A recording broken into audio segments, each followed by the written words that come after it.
Hey everyone, and welcome back to the channel. Today we're diving deep into something crucial for any UX designer. Whether you're just starting out or whether you're a seasoned professional looking to sharpen your edge, well, this is the episode for you. Now we're talking about leveling up, not staying level, and not just in terms of years of experience, but truly becoming a more insightful and effective, impactful designer, a creative. Now there is no magic bullet. There's no secret sauce. But I've found that there are two key components that consistently separate good designers from great ones. And the clues are on our wall behind us. Now, these are the missing pieces to your UX strategy. And that's what we are going to cover today. So, are you ready? Well, I'm ready. Well, let's go. What does leveling up mean? Let's just understand that first of all. Now, when I say leveling up, I'm not just talking about learning the latest design tool or mastering a new prototyping method. See, those skills are important from a technical standpoint. Absolutely, yes. But a true growth mindset, truly growing within UX, is something about that's much more important, much more. It's fundamental. I mean, it's about how you think and how you approach problems and how deeply you understand your users. So it's about going beyond the surface and truly internalizing what it takes to make impactful designs. Now, we can liken this to the building of a house. Now, if you don't get the foundations right, the moment a stiff breeze comes your way, that roof, maybe even the whole house, is gone. So, fundamentals. Now, if you're familiar with UX already, especially the fundamentals, what we're talking about, these 2 points, then good. You're in the right place. Create a mental checklist of what I'm going to cover today and validate how well you're spinning your proverbial UX fundamental plates. So, cultivating curiosity. So, the first key component is probably the most underestimated, and that's curiosity.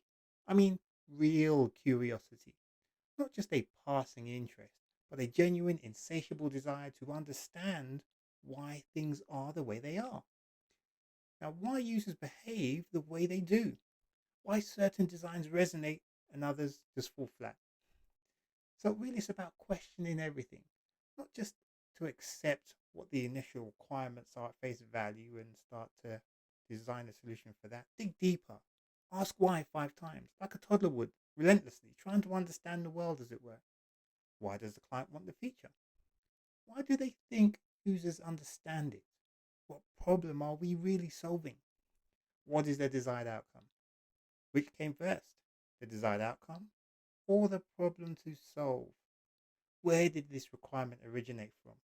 Where is the data to help frame the problem to the solution? You see, these questions are just the beginning. I mean, I think too often that designers will come and create some designs without really understanding the problem. And this is a big problem, especially with newer designers today. Sometimes the more experienced ones, we fall into the same trap, or perhaps we let things slip somewhat.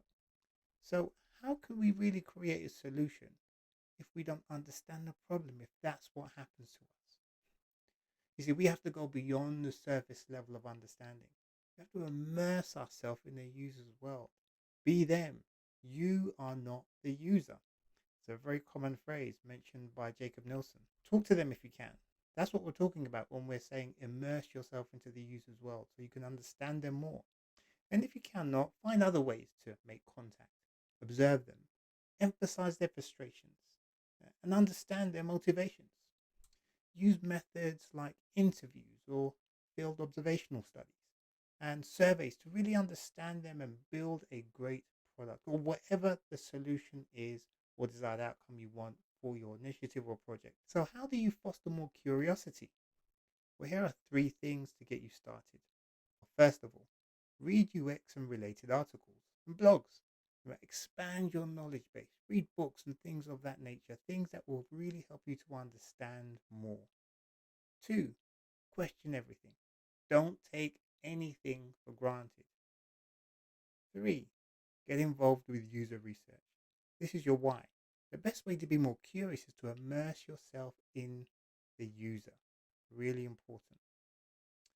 Okay, so we briefly talked about that. Now we're going to talk a bit about the second thing, the mind, the mindset. Now, this is where the real proverbial magic happens. Is it a huge challenge in UX is thinking like a product owner, a business analyst, or a project manager when you really are the only person that can advocate for the user. So your mind literally is somewhere else.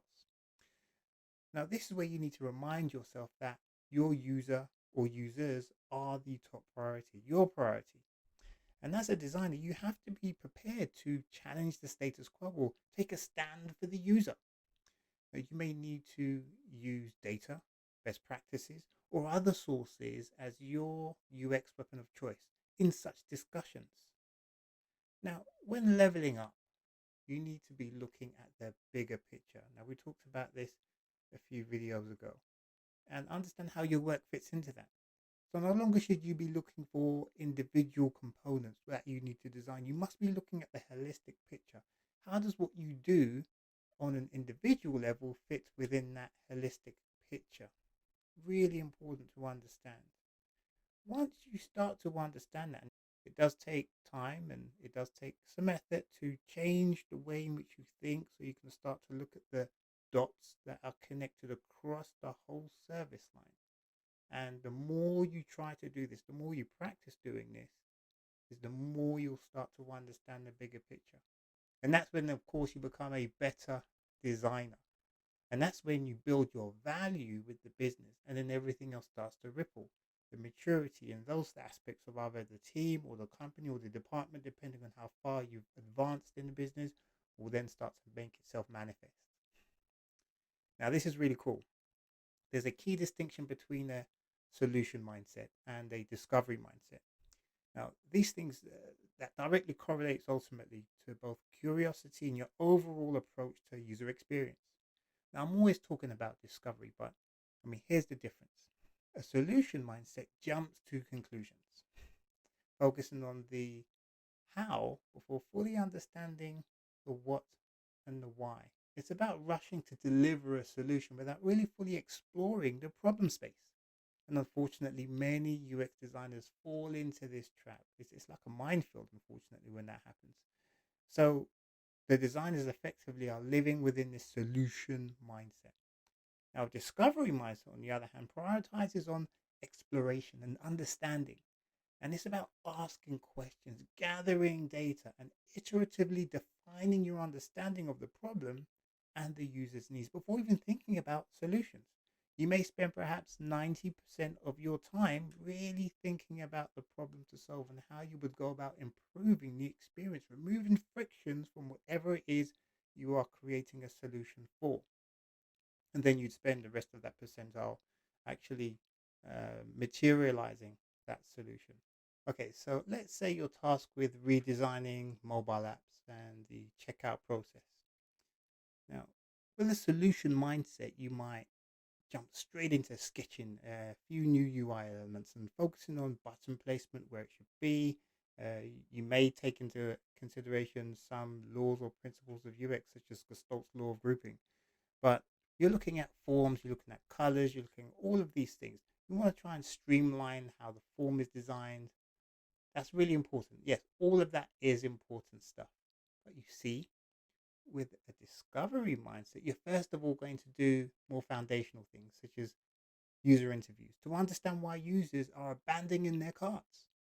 You'd analyze drop off rates, perhaps, bounce rates, and heat maps to identify usability issues, rage clicks, and so forth. You'd A B test different approaches, perhaps, to see what resonates best with your target audience. You see, this would ultimately lead to a better and easier product. Now, it's important to shift to a discovery mindset so you can create a more impactful set of designs, increase user satisfaction, reduce development cost, and ensure your designs address the root cause of the problem. Ensure your designs really are the solution to the problem to solve and match the desired outcome, right?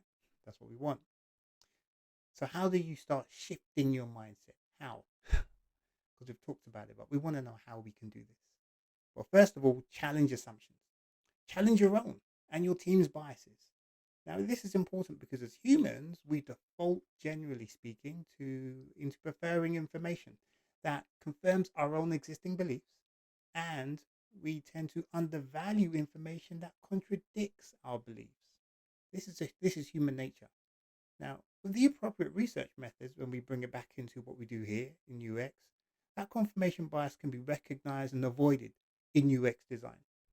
So you see, if we don't question the assumptions in the world of business, this could potentially result in large financial losses. And what companies refer to as a failed project or a failed initiative, which is brings us on to the next point, and that is to embrace failure.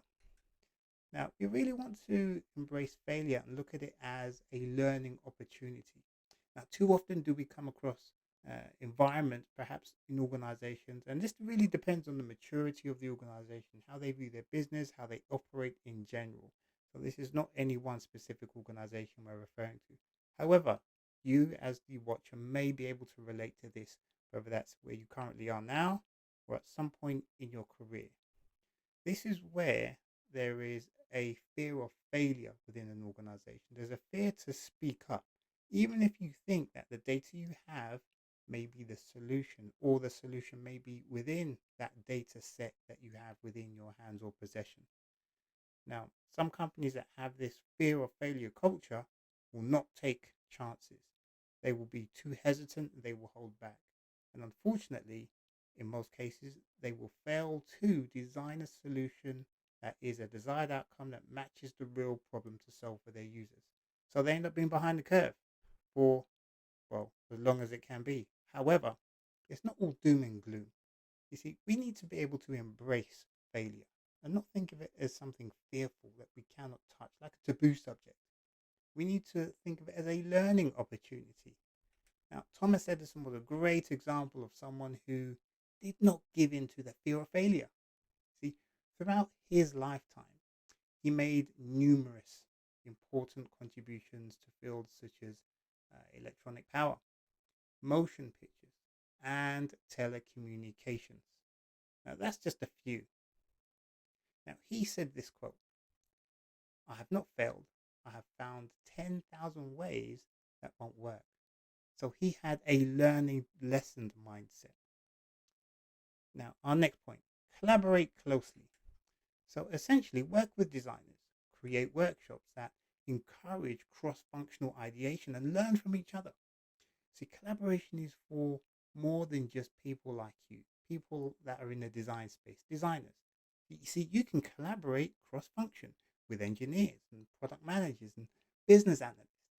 Now, this is especially useful if you are the only UX professional in your organization. Now, there is value in more eyes or minds focused on making a draft deliverable or idea better. Now, for anyone who likes to bake bread or cakes out there, think of it this way: the more you sift your flour, the finer it will be and the lighter it will be as well. This results in a better rise on your cake. Now, why is that so important? Think of this poll done by NNG in 2016. Did you know that 82% of respondents they revealed noted that they collaborate with others on their deliverables, either often, which was 52%, or sometimes 30%, totaling in 82%, compared to only 18 that rarely or never collaborate? Doesn't this remind you of the 80-20 rule? The 80-20 rule or thereabouts.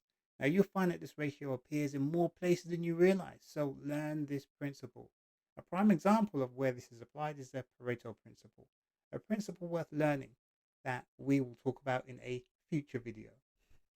Now here's the thing: curiosity and mindset aren't isolated skills. You see, they're deeply intertwined. A curious mind naturally adopts a discovery mindset because you want to learn, you want to ask questions. And the discovery mindset fuels further curiosity. You see, they feed off each other, creating a powerful feedback loop that drives continuous learning and improvement. Now, you're not just designing interfaces, you're crafting experiences. And to do that effectively, you need to be both endlessly curious and relentlessly focused on understanding the why, that question mark behind us, the why behind everything you do. Be curious, have that mind. So, to recap, leveling up your UX skills isn't just about learning new tools or techniques, it's about cultivating a burning curiosity and adopting a discovery first mindset. It's about questioning everything, embracing failure, seeing it as lessons, and relentlessly pursuing a deeper understanding of your users and their needs. Now, I'd love to hear from you. What are some of the biggest challenges you face in applying curiosity and a discovery mindset in your work? Are you just beginning to do so? Are you trying to figure out how? Share your thoughts and experiences in the comments below. And if you found this video helpful, be sure to like and subscribe for more insights and tips. Thanks for watching. Stay present, stay curious, and I'll see you next time.